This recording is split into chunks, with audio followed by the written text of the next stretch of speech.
What we're talking about on Sunday is the fact that I quit just watching.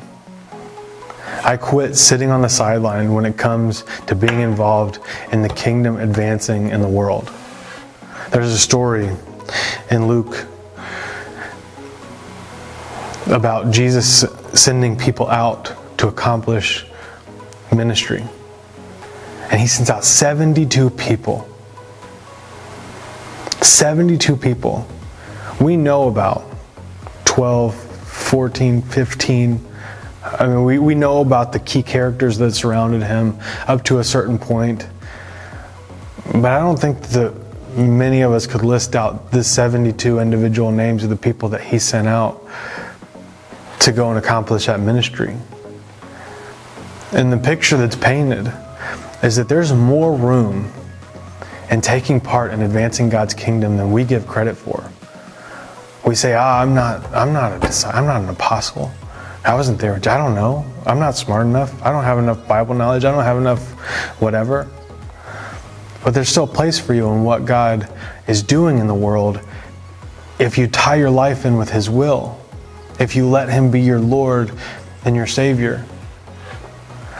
There's a quote, "The place God calls you is the place where your deep gladness meets the world's deep hunger."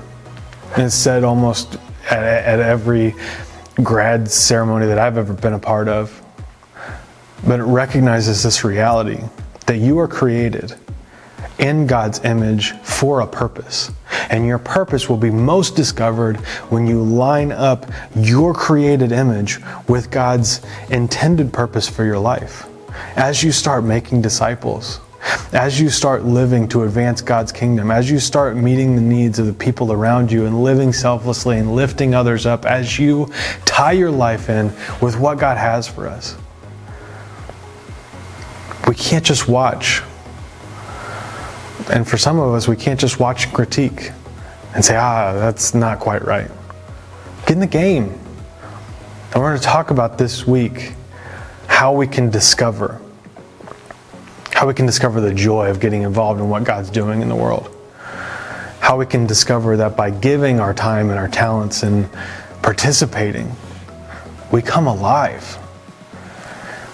Because we start to discover, I was made for this.